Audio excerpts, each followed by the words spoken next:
आज की क्लास में हम लोग सीखेंगे दहेज प्रथा पर निबंध लिखना। परीक्षा में प्रश्न ऐसे भी आ सकता है कि दहेज प्रथा एक गंभीर समस्या है अथवा दहेज प्रथा एक कुप्रथा है, इस पर आप बताइए। तो इसके बारे में लिखने के लिए आएगा तो आप कैसे लिखिएगा, तो सबसे पहला पॉइंट बनाइएगा दहेज किस समस्या है उसके बारे में बताइएगा। दहेज कैसी समस्या है?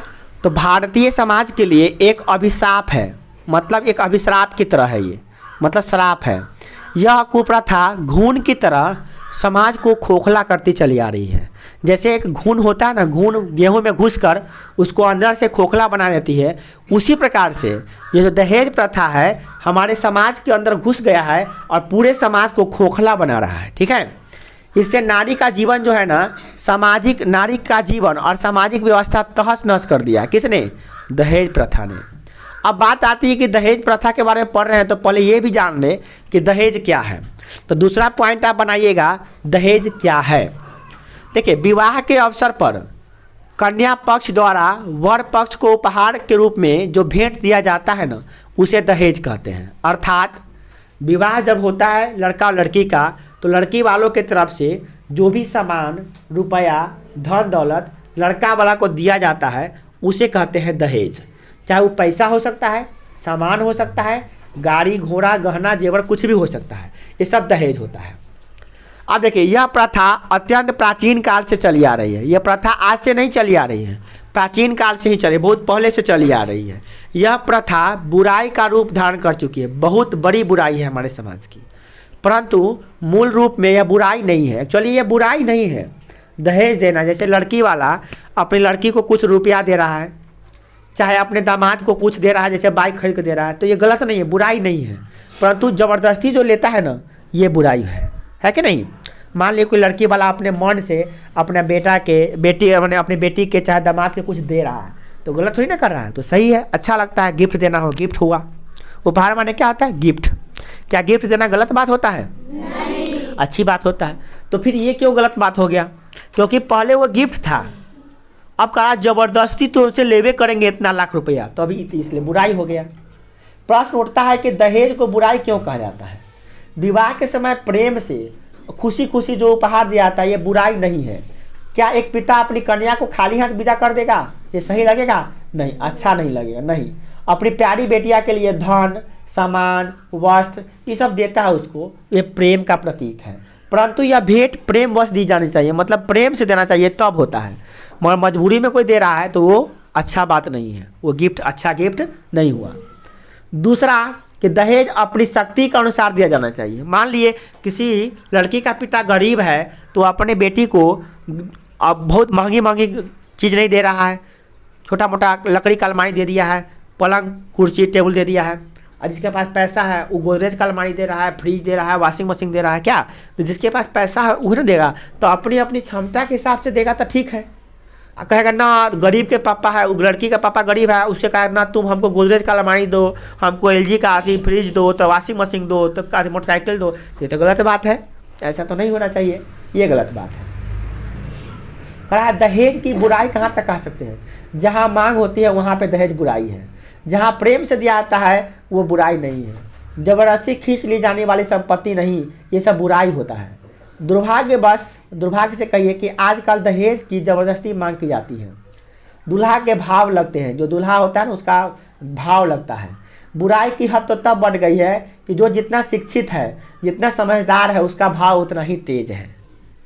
जैसे कोई लड़का डॉक्टर है, इंजीनियर है, तो उसका भाव 10-15 लाख रुपया है। हाँ, किसी कोई लड़का IAS है तो उसका 40-50 लाख रुपया दहेज मांगता है। कोई लड़का प्रोफेसर है तो 8-10 लाख 12 लाख 20 लाख मांगता है दहेज, ऊपर से वो 4 चक्का गाड़ी भी मांगता है। अनपढ़ गवार है, व्यापारी है, खुद तो वो क्या करता है, जो व्यापारी खुद 3-3 करोड़ का बेचता है, उसको भी लाखों रुपया दहेज मांगता है। ऐसे में कन्या के पिता कहाँ जाए, कहाँ मरे बेचारा? दहेज के चक्कर में बेचारा बर्बाद हो जाता है। दहेज की मंडी है, समझिए बाजार की तरह लगा हुआ है। जो लड़का जितना पढ़ लिख के जितना विद्वान हो जाता है, जितना पैसा कमाता है, उसका दहेज और ज़्यादा बढ़ जाता है, नहीं बढ़ जाता है? यही बात है। तो ये गलत बात है कि नहीं? दुष्परिणाम क्या है इसका? देखिए, दहेज प्रथा के दुष्परिणाम निम्नलिखित है। क्या है? कन्या के पिता को लाखों दहेज देने के लिए क्या होता है, घूस, यहाँ पे घस नहीं होगा, क्या होगा, घूस, रिश्वतखोरी, भ्रष्टाचार, काला बाजारी इत्यादि का सहारा लेना पड़ता है। मान लीजिए कोई लड़की के पिताजी है, ईमानदारी से काम करेगा तो उसका 20,000 रुपया वेतन है, तो 20,000 रुपया वेतन से दहेज, बेटी के लिए दहेज 20 लाख रुपया कहाँ जमा करेगा वो, बताइए। वो 20,000 का महीना कमाबे करता है, 10-15 हज़ार रुपया खर्च हो जाता है, बड़ बीमारी, जितना पढ़ाई लिखाई सब कुछ तो देखना है उसी में है, तो सब इसी में खर्च हो जाएगा। तो बेटी के लिए दहेज कहाँ से रखेगा, 50 लाख 60 लाख रुपया कहाँ से रखेगा, आए, सब तो उसी में खर्च हो जाएगा। तो उसको, उसके लिए क्या करता है वो, घूसखोरी करता है, हाँ, भ्रष्टाचार करता है, कला बाजारी करता है, तो वो सब समाज में और बढ़ेगा कि नहीं बढ़ेगा। हाँ, चोरी करेगा। अब लड़की के पापा को दहेज देना है तो क्या करेगा, बेचारा चोरी करना पड़ेगा, उसको डकैती डालना पड़ेगा, डाका डालना पड़ेगा, किसी का अपहरण करना पड़ेगा, किडनैपिंग करना पड़ेगा, वही ना अपहरण, और किसी का मतलब जो चोरी डकैती नहीं करेगा तो बेचारा का पैसा कहाँ से आएगा। अब पैसा ना होगा तो दहेज कहाँ से देगा, अब दहेज नहीं देगा तो बेटी की शादी कैसे होगा, बताइए, ये गलत बात है कि नहीं है।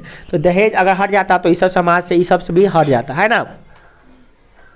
अब क्या होता है, उसकी कन्या अयोग्य वरों के माथे चढ़ जाती है। मान लिए एक लड़की है, खूब पढ़ी लिखी है, संस्कारी है, खाना अच्छा बनाती है, उसको बैंक में नौकरी भी हो गया है, फिर उसको शादी जब बात होती है तो उसको देखता है कि बढ़िया बढ़िया आदमी से शादी करने जा रहा है लड़का से, तो दहेज मांगता है ज़्यादा, हमको 50 लाख दो, 60 लाख दो, 4 चक्का गाड़ी दो, तो इतना को एप्पल का मोबाइल दो, तो ये गहना दो, सोना का सिकड़ी दो, इतना मांगता है। तो ऐसी स्थिति में वो लड़की को क्या कहता है, उतना भारी घर में न हल्के घर में कर दी। तो लड़की अच्छी है पर तो खराब घर में लड़के का शादी कर देता है, क्या लगे, दहेज पापा के पास नहीं है। तो लड़की खूब सुंदर है पर तो खराब लड़का के पास कर दिया, जिसके पास खाने को लिए नहीं, उसको गरीब घर में करेगा तो दहेज कम लेगा, क्योंकि अमीर जितना अमीर घर में करेगा उतने ज़्यादा दहेज लगेगा। तो ऐसी स्थिति में खराब घर में ही शादी कर देता है। मुंशी प्रेमचंद जी थे, वो लेखक थे, वो निर्मला लिखे हुए हैं, उसमें बताए हुए हैं कि निर्मला दहेज के अभाव में बूढ़ा एगो आदमी था तोताराम, उसके साथ ब्याह हो जाता उसका, कि अब निर्मला की शादी नहीं होता, उसका पापा गरीब था, है ना, तो उसका शादी नहीं हो रहा था, बेचारा एगो बूढ़ा से शादी करा दिया, कहा कि दहेज बिना दहेजे के शादी कर लिया, बताइए। एक लड़की का बूढ़ा से शादी कर दिया गया, ये कहीं से कहीं गलत बात है कि नहीं है, बताइए। उसके तोताराम हरी भरी जिंदगी में शमशान में बदल दिया। निर्मला के तनावग्रस्त होकर वो भी निर्मला भी टेंशन से मर गई बेचारी। हर रोज समाचार पत्र में ऐसा देखते होइएगा कि कोनो लड़की को रेल के नीचे कट गया है, तो कोनो ससुराल वाला क्या किया, बहू को जला के, जिंदा जला के मार दिया है, कोई लड़की छत पर से कूद के आत्महत्या कर लेती, कहला कर रही है, ये सब इसलिए कर रही है कि दहेज प्रथा हो रहा है। दहेज लड़की को ला कर नहीं देता है ना, तो लड़का वाला क्या करता है, लड़की को तेजाब डाल के मुआ जाता है, आग लगा देता है, गला में फांसी लगा के पंखा लटका जाता है, मुआ जाता है उसको, चाहे उसको सास ससुर इतना मारता है कि बेचारी लड़की तंग होकर अपने आत्महत्या कर लेती है, अपने मिट्टिया तेल झरीक के आग लगा लेती है। ये कहीं ना कहीं गलत है, दहेज के कारण हो रहा है। दहेज नहीं रहता तो होता ऐसा नहीं होता। समाचार पत्र में, न्यूज में देखते होइएगा आप। अब है दहेज को रोकने का उपाय। देखिए, हालांकि दहेज को रोकने के लिए समाज में संस्थाएं बनी हुई हैं, बहुत संस्था बनी हुई है। युवकों ने प्रतिज्ञा पत्र पर हस्ताक्षर भी लिए गए हैं, कानून भी बनाए गए हैं कि जो सरकार दहेज निषेध अधिनियम भी बनाया गया है कि जो भी आदमी दहेज लेगा या देगा उसको दंड मिलेगा, उसको जेल जाना पड़ेगा, है ना। परंतु वास्तव में जानबे करते हैं कि दहेज सब जगह चलिए रहा है कि नहीं। युवक दहेज का बहिष्कार नहीं करेंगे तब तक, देखिए युवक यहाँ पे युवक नहीं हुआ, क्या होगा, युवक जब तक दहेज का बहिष्कार नहीं करेंगे तब तक युवक युवतियाँ जब दहेज का बहिष्कार कर देगी तब जाके ये दहेज खत्म होगा, नहीं दहेज प्रथा हमेशा चलती रहेगी। हमारे साहित्यकारों और कलाकारों को चाहिए कि वे युवकों के हृदय में दहेज प्रथा के प्रति तिरस्कार भर दे। लड़का सब है शादी करना, दहेज नहीं लेना, है ना। ऐसा अगर दिमाग में आ जाएगा लड़का को तो दहेज लेवे नहीं करेगा, तो लड़के वाला कहेगा चलो भाई, तब लड़के के पिताजी कभी गलत काम नहीं करेंगे, समाज में गलत नहीं होगा, लड़कियां मरेगी नहीं, है कि नहीं। इस प्रकार से उसके हृदय में होना चाहिए, है ना। यही आपका दहेज प्रथा, समझ में आ गया।